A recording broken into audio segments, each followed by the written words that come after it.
Your professor calls the Crusades unprovoked Christian aggression.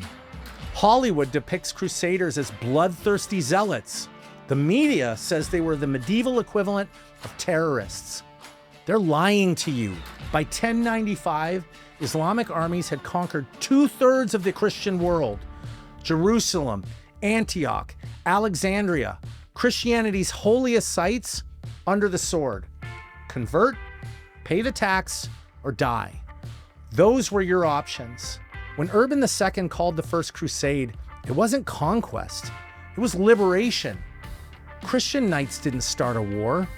They finished one that had raged for 400 years. But here's what should terrify you. Look at London today, Paris, Stockholm. Churches closing, mosques rising. The same territories Crusaders bled to defend are surrendering without a single sword drawn. History is repeating. This time, we're inviting the conquest. Subscribe right now. This is the history they desperately don't want you to know.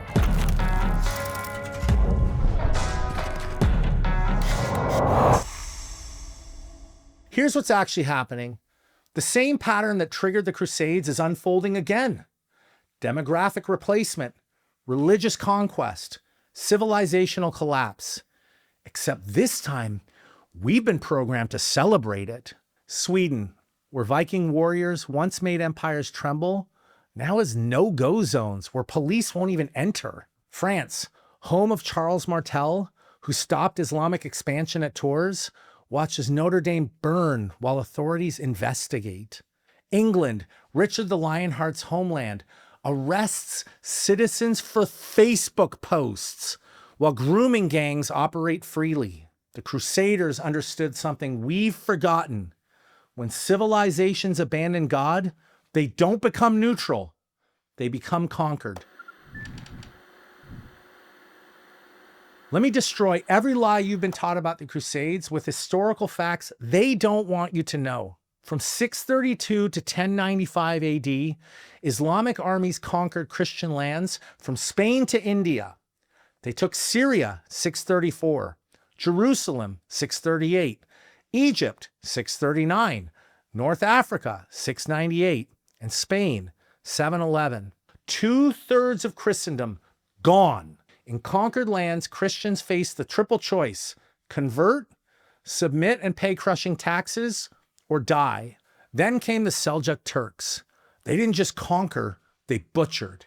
Christian pilgrims were tortured, robbed, murdered on the roads to Jerusalem. Byzantine Emperor Alexios sent desperate letters west. They destroy our altars after defiling them with their uncleanness.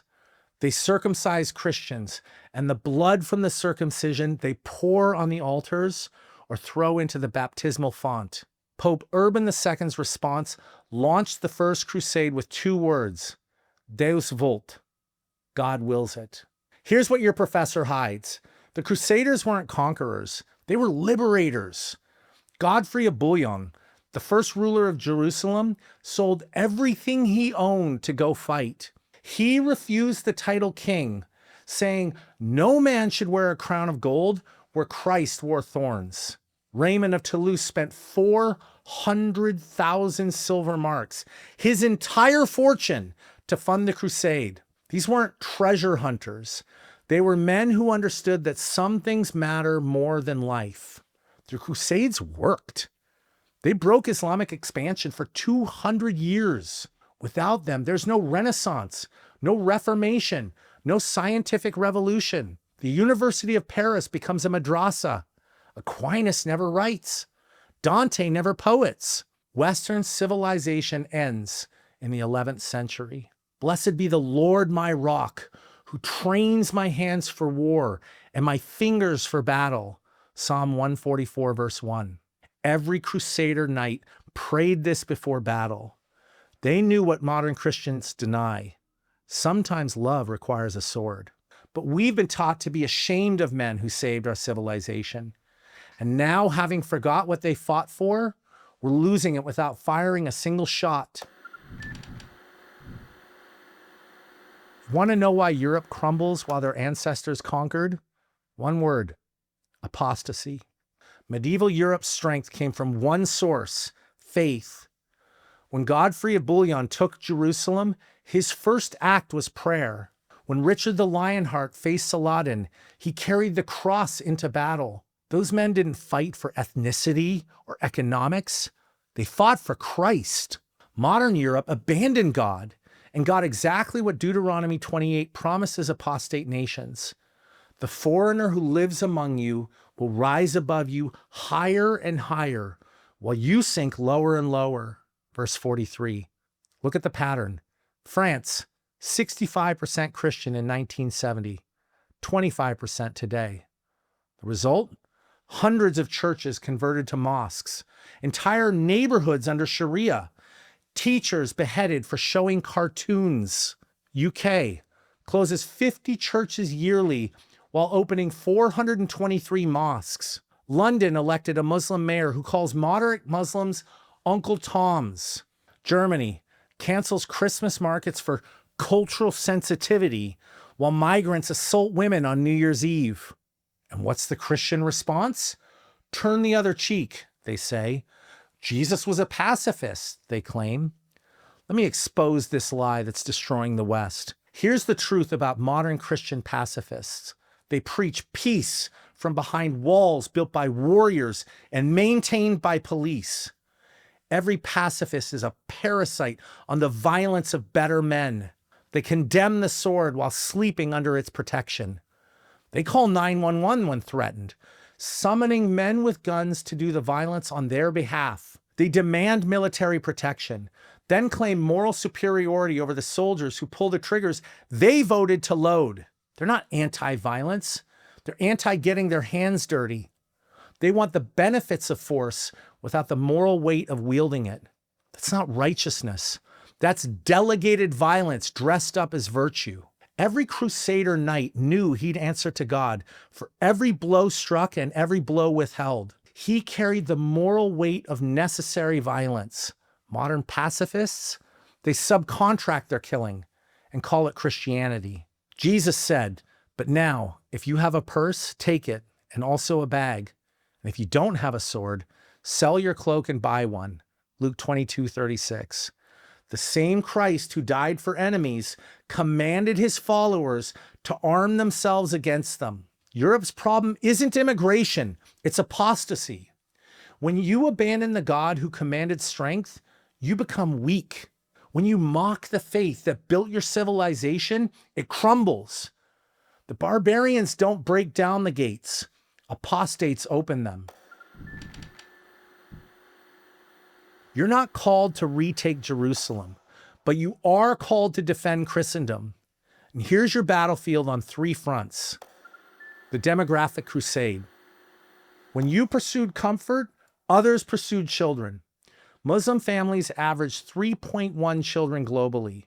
Western Christians, 1.5. They're conquering through cribs while you're conquering Netflix queues. So get married, have children, raise warriors. The future belongs to those who show up for it. Every Christian child you raise is a soldier in the spiritual battle. Every family you don't create is territory surrendered. The cultural crusade. They took your entertainment, education, and institutions without firing a shot. Take them back. Run for school board.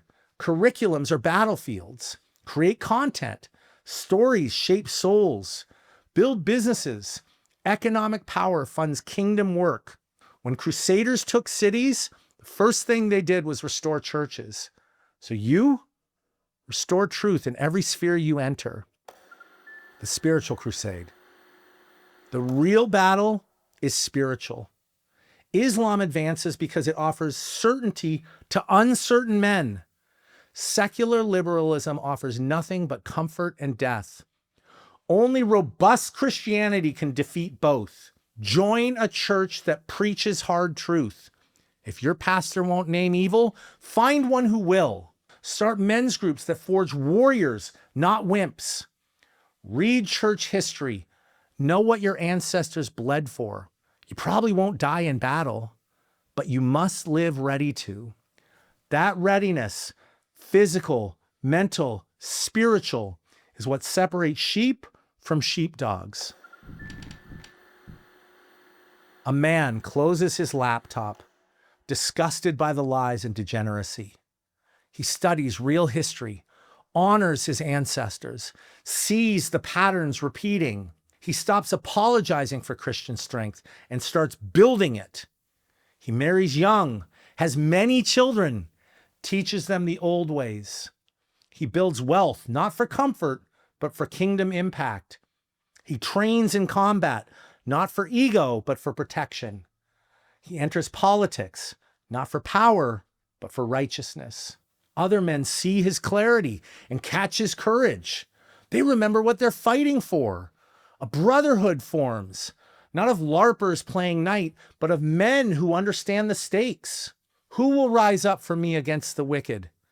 Who will take a stand for me against evildoers? Psalm 94:16. The Crusaders answered with their lives. How will you answer? Deus Vult means God wills it. What does God will of you? The Alpha Path continues. Subscribe now.